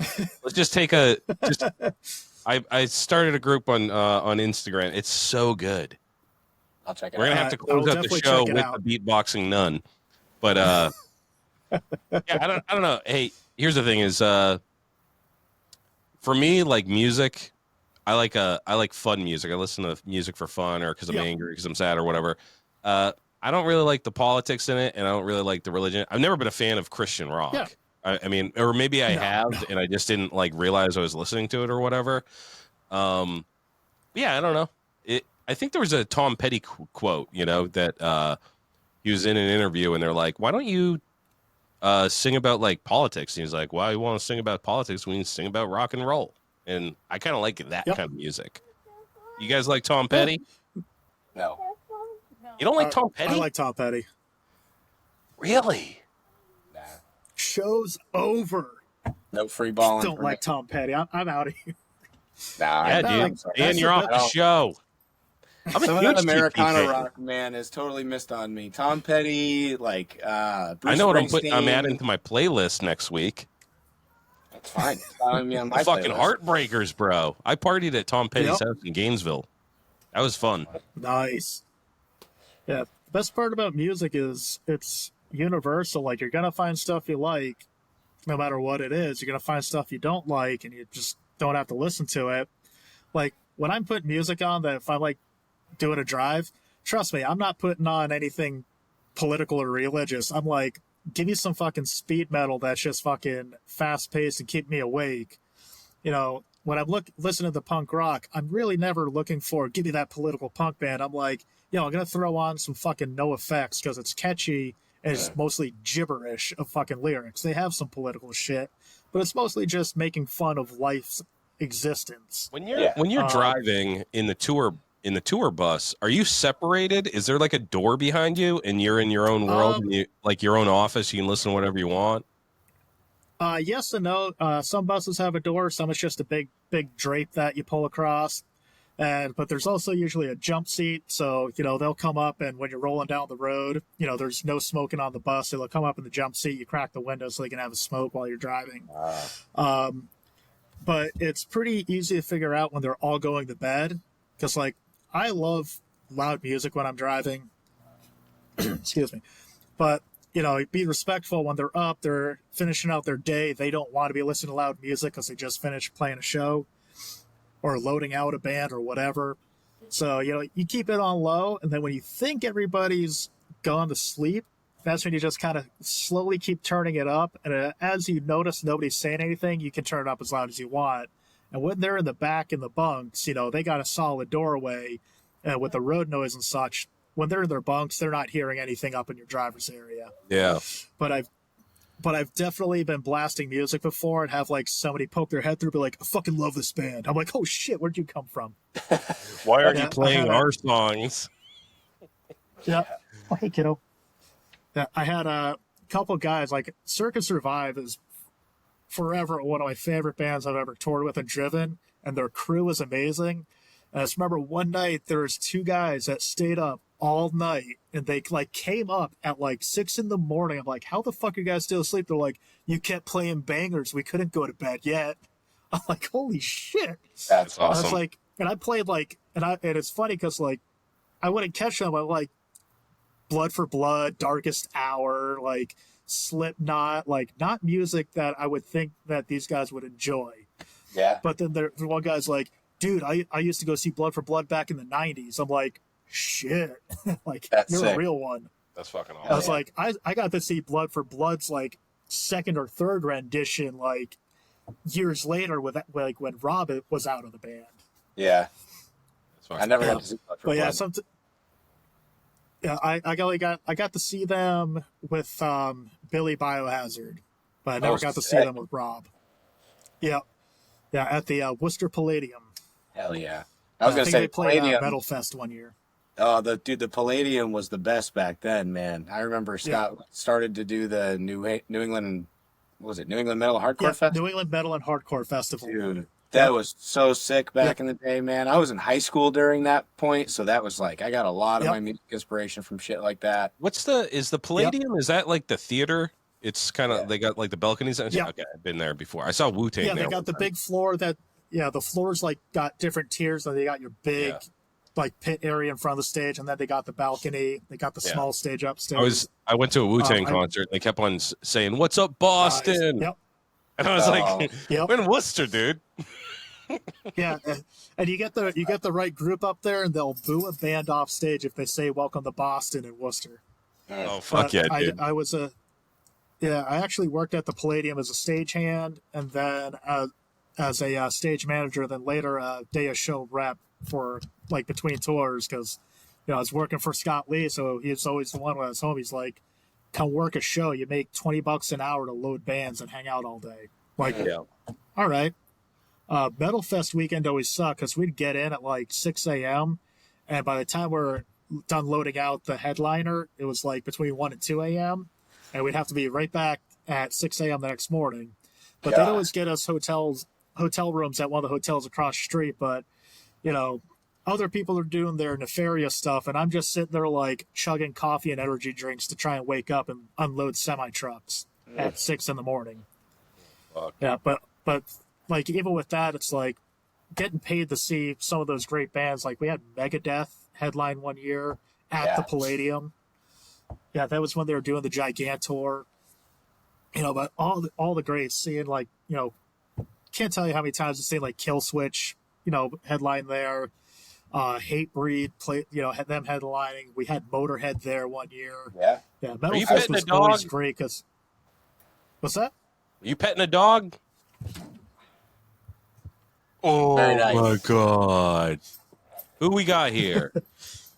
That's hey Mabel.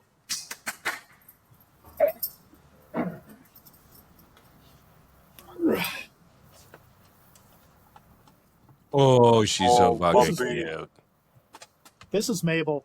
She does Hey, not Mabel. like cameras. Oh, she's a little No shy. kidding. Look at that fucking pink nose. I'm gonna Yeah. kiss Hi, that. pretty girl. Hi. She really Want a does treat? not like the camera. She's No. turning her head. I She's like, I try to get a picture of us every morning to send to my girlfriend, and she will fight it. All right, here you go. awesome pity, dude. How old? Thank you. She's about 2. Got her last August. Friend of mine was going through a divorce. Couldn't take the dog. The wife didn't want the dog. So his initial idea is like, I'm just going to drag her out back and shoot her. Like, no, you fucking aren't. Like, I will take that dog. That's fucked, dude. Yeah, once I...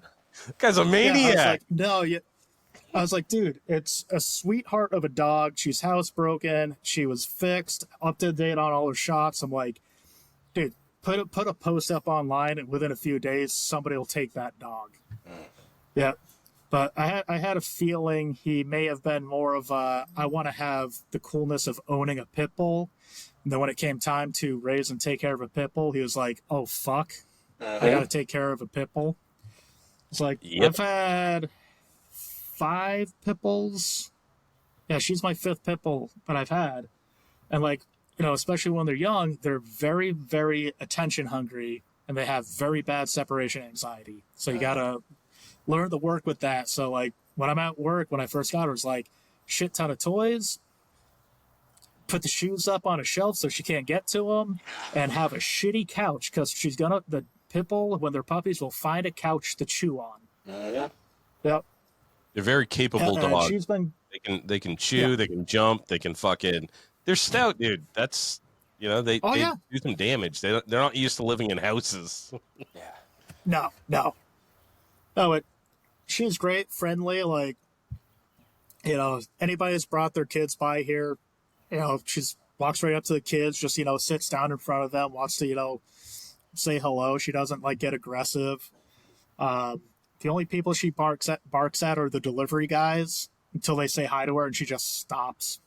Dude, Like, just like last night, our FedEx delivery came super late. Didn't come till almost 7:00, and we were sitting on our porch, and I got just a piece of plywood I put over the steps. Oh, as soon as he backed in, she was over that piece of plywood and down the steps, and just sitting at his door, like barking, but just sitting, like, come say hi, motherfucker. I want you to pet me. Yeah.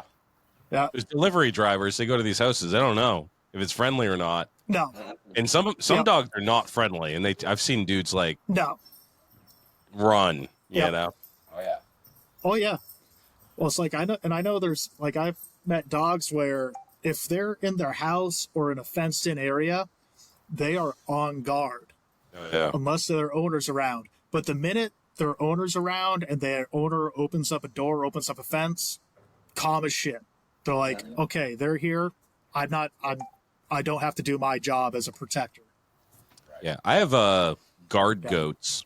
We let them. They always get out and they sleep on the front porch. So like. Yeah. They're not going to attack you, but if you're like trying to break into my house and you go up onto my porch and you see like 2 fucking like dairy goats, you're going to be like, am I dreaming? Like, I'm just going to go to the next side. I don't know what the fuck is going on here, but I am not. Yeah, I don't want to see what's on the inside of the house. If this is what's outside. Yeah. Like, I've read 3 Billy Goats Gruff. I'm not fucking with this guy. Meanwhile, they're just gonna lick the salt off your car. Dude, I love that shit. You know the dirt. You're a New Hampshire guy, so you're from Warner, so you're out by me. You're out like in my neck of the woods, right? So in the wintertime, you have to have a bin of the rock salt and the sand mixed together. Yep. You know what I mean? Because otherwise you're not going to Yep. be able to get out of your driveway. I have one of those, and the goats go up and they just fucking eat it, dude, like cereal. They're just munching on Yep. sand and salt, dude. Idiots. Dude, fucking our road in the wintertime, so dirt road up a hill, and then our driveway was a turn up another hill up the driveway. Yeah. None of us had 4-wheel drive vehicles. We couldn't, back then, we couldn't afford them. Yep. We would have to haul ass. You know, I had my first vehicle that was street legal was I think it was like a 91 Toyota pickup, rear wheel drive. You know, sandbags stacked in the back to get the weight for the traction. Rip up the hill, turn around, and get a running start to hope you make it up the driveway. Half the times we'd miss the chute, just park it in the ditch. Be like, all right, wait for somebody else to come by and pull us out of the ditch. Try it again. Say we never all growing up, dude. Never 4-wheel drive. It didn't exist. It was like cars didn't come equipped with all-wheel drive or any of that shit. So yeah, you'd get a running start. You'd make it to the very top, and then you'd start sliding backwards. Yeah. And during the wintertime, you'd park at the bottom of the driveway and just walk up. Yep. Oh yeah. Like our road was one of the last ones in the town to get plowed. Like we'd park our trucks down, or cars and trucks down at our neighbor's house at the bottom of the hill. And just hike up to go home. Yeah. Like, 10 o'clock at night after a shift at McDonald's, I'm not trying to fucking park this thing in a ditch. I'll walk the quarter mile up the hill and call it a night. Sometimes it was hard to walk up. Yep. You'd be in there in your fucking DC skate shoes, like slipping like a motherfucker, you know? Yes. Yeah, van slip-ons were not the decision for this weather. Nah, dude. We didn't wear boots up here. We're always this fucking skate shoes and no. shit. What do you got? Boots, we could. Oh yeah, there's no boots, dude. Boots, too expensive. No. What do you got? I've never. Go ahead. I've never owned a proper pair of winter boots. Oh yeah. No. Just Walmart brand. Yep. What do you got coming up? I know you travel a bit. You go to shows sometimes. What do you? What's coming up in the near future? Near future, this year is actually going to be pretty lax for me. Like I went to Mama Tried during the wintertime. I was going to go out to the homecoming rally. So I got a FXR I'm hoping to have finished by then. It's at my buddy's exhaust shop because that's the one thing I can't do on my own is build an exhaust. Still got to paint the tins where I got talked into by enough people like just do it your fucking self. Like do it. You pay they're like you can paint bumpers on buses, you can paint a bike. I'm like, all right. Yep. You know, so was hoping to have that done in time to go out there and just put it in like the ride-in shows because I know like V-Twin Visionary always does a ride-in show at the homecoming rally. So I had tickets for that, and then my friends tell me they're getting out in Wisconsin. They're getting married 2 weeks later. They're like, well, we picked a date between the homecoming rally and Sturgis. I'm like, fuck, like I can't do both. Like in July, I can't make both those trips. So like, fuck it. Like I can go to bike events.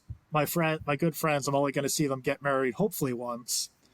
So like, I'll just go to the wedding instead. Then, financially, I'm just trying to squirrel away a bunch of money. Got things coming up I want to be able to just comfortably take care of. Like beginning of the year, I used to own one of the buses we run. I sold it. Like I'm looking to get out of the bus industry. I'm kind of burnt out on it. So just kind of trying to plan financially for some ideas I got going on.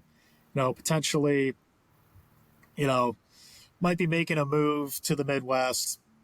Kind of nothing's set in stone right now, but it is. I'm just trying not to get too many people involved right now with what I got going on with that. But hopefully with that, I can expand doing more powder coatings. I do that little stuff on the sides. I think the only other thing I'm committed to going to this year right now is in September. They're doing a Hooligan 100 race down at Loretta Lynn's Ranch in September. Oh, fuck. So that, yep. So I'm gonna go down to that because the week after that, I got Volvo engine training in Nashville because Prevo's got a facility down there. So I'm like, okay, the weekend before, so I can just leave like 3 days early, hit that, and most of that trip will be paid for through business expenses. There you go. And then based on when I can get that FXR buttoned up, I'm like, well, since the homecoming rally's out, I might try to make it to Born Free Texas with it. Not gonna put my eggs all in one basket for that. Obviously, I want to do the best job I can with this bike and not give a hard deadline on it. But if I get that done, I'm like, I'll definitely go to Born Free Texas. If I don't have it done, I probably won't be going to anything else unless something else cool pops up a little closer until probably Mama Try next year. Nice. But yeah, it's a shitty part of being an adult is trying to plan for somewhat of a future. Yeah. Yeah. Do you ever travel back to New Hampshire, see old friends and family or anything? When I can, I haven't been back since 2022. I think it was like fall of 22 was the last time I was out there. Yeah. Yeah. And yeah, I definitely want to get back out there. It's just, fortunately with what all my job is right now, work definitely is my priority. Taking care of the buses. Unfortunately, beginning of this year, we had the only guy that could do a majority of what I do mechanically. He packed up and left and moved to Florida. So I'm like, fuck. And then my boss was like, yeah. He's like, I don't think I want to hire anybody else. So I'm like, double fuck. I'm like, all right, enjoy the overtime. And then that's what fucked like, up. well, They're like, yeah, I know that this used to be two guys' job, but now it's just going to be yours. Yeah, it's going to be your job. Yeah, so I was like, you know what? Take the overtime, stack the money. I'm like, it kind of blessing in disguise where I was like, well, make more money right now, make everything else I want to do a little bit more easier, a little bit more comfortable to make any transitions I got to do. Yeah, I got two things real quick is, number one, if you ever come back up to New Hampshire, hit us up so we can all hang out. And we'll commiserate and be nostalgic about growing up in New Hampshire in the 90s. And then the second thing is, you mentioned Prevost for the buses or whatever, right? Prevost. Yep. I've been pronouncing that wrong my whole life. I see those on the. I'm like, oh, it's Prevost. Yeah, that's what I've been saying. Yeah, it's Prevost. Yeah, it's French. The T is silent. Made right up it. The T is silent. Yep. And the S is made silent. In Quebec. Yep. Prevost. Fucking A, dude. They just need to start spelling shit fucking phonetically. All right, dude. We're almost at fucking 2 hours here, so we got to shut it down. Sure. But stick around, dude. It was awesome talking to you. We got to have you back on because we barely talked about bikes. We talked a lot about music. And I definitely want to see what you guys what you got going on and all that shit. Is there anything that we didn't touch on that you wanted to? Do you have any more celebrity tea?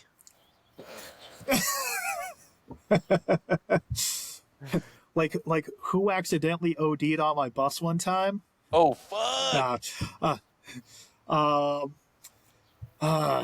We could probably discuss some of that shit off air. Like I said, some of that stuff, I'm not in a position to air out some people's dirty laundry unless they fucked me. And even then, I'm like, I don't need karma to come around and bite me in the ass. Yeah. Oh, one more thing I have to do before we go. Yep. Swiss Cheeks hooked it up with some Malort. Yeah. And I believe you said you actually like this stuff, or you grew to love it. I fucking love Malort. It is everybody thinks it's disgusting. I love it, but I'm open about it. I am a recovering alcoholic, so I quit drinking almost 2 years ago. Oh, good. So, yep. And I definitely don't miss being drunk at all anymore because I was a blackout drinker. Like anytime I drank, I was blacked out. Like didn't take me much to get there. But the flavor of Malort, if they can make a non-alcoholic version, I would be buying it. They make candy. They make candy? They do make candy. I tried to get some, but when I went to go order, it was sold out already. Oh, no shit. Yep. Yeah. So I'm like, all right, I'm going to keep an eye out for that. I saw that. There's that dude. I think I sent it to you, Rhino. There's the dude, I think it's Rob's Films on Instagram. He does different shit. He likes weird things into espresso and freeze dries and or whatever. And he did a Malort one. He did Malort ice cream. It was Malort flavored ice cream with the Malort candies. He did a bunch of crushed up Malort candies, and it looked really good. But yeah, I'm sure it tasted like chemicals still. I'm gonna try to get some of those. I'm definitely gonna be drinking some of this on our way to Ohio. I'm bringing it. You got the six pack, the nips. This is awesome, dude. Yep. For people just to try it out. So super appreciate Yep. that, dude. And like I said, You're we very gotta have welcome, you man. back on because this was fun as hell, dude. And hopefully our paths cross at one of these shows someday, or if you come up for fucking Christmas or Thanksgiving or some shit, hit me up. I'm right around the corner. And yeah, dude, thanks for coming on, man. This was Dude, fun. thanks for having. Yeah, definitely. Whenever you guys want, hit me up. I'd love to be back on. We can actually talk more bike stuff because obviously we barely talked about bikes, and I'm like, that's one of 5 builds I have laying around. Flat track, my flat track bike, 83 FXR, 03 Dyna, and my 88 FXR. So got some cool shit I can share and discuss about all those bikes. Yeah, definitely, dude. Yeah, we'll have you back on at some point. All right, dudes. I'm going to shut her down. Yeah. You guys are going to be listening to this. Me and Dan are going to be, I don't know, probably somewhere in fucking New York, upstate New York, on our way to fucking party at the Penn East. And I'm going to be packing Malort. I'm going to trick some people. I might get the shit beaten out of me because I'm going to trick people into drinking Malort. And I'm going to be like, oh, you guys like good scotch? You got to try this. And I guarantee they've never heard of it before. But until next week, Lowlives, get in the garage, finish up those bikes, get in trouble, drink some Malort, black out, have fun, and don't you ever stop chopping. All right. Deadbeat Customs. Steve over at Deadbeat Customs is about grassroots motorcycle riders who take it upon themselves to build and customize their bike. They offer parts for all Harley-Davidson models and also custom parts for choppers, bobbers, trackers, and cafe racers. When it comes to building a custom motorcycle, they carry the best brands available. Go visit their brick and mortar store in Tewksbury, Mass, or at deadbeatcustoms.com. Remember, enter Lowlife at checkout and save some loot. Stay strong, Co. Sean Luke has been sent down from the heavens to bless us lowlifes with the greatest motherfucking hot sauce in the world. Sweet heat baby Jesus in the white pants heralds a message from God himself. This hot sauce is for your food. Keep it off your butthole. The shits, in the hotter than hellfire lowlife chopper sauce. Go to staystrongco.org today and grab yourself the holy trinity of hot sauces. Oxford Co. Choppers. Chris is the original bad boy from Oxford, Connecticut. From frame restoration and repair to handlebars and hardtails. Hard parts for hard men. His hardtails are expertly TIG welded and installed in-house. Made of USA-made steel, cast axle plates, he is your man for the hardest shit to hit the East Coast since Hurricane Bob. Find him on Instagram at oxfordco.choppers. Steel City Blacksmithing. Josh specializes in handcrafted steel work right outside of Pittsburgh, Pennsylvania. Anything from custom motorcycle parts to hammers and tomahawks. Don't get it twisted. If it can be twisted, he's twisting it. Check him out at steelcityblacksmithing.com today. Beck Built Fab. Dustin is the plug for excess chopper parts. That's why we call him the Metric Man. Drum disc brakes, bid controls, hand shifters, foot clutch, modded worm gears, intakes, and more. He can do any fabrication job, weld repair, upholstery, or even maintenance. Check him out at beckbuiltfab.com.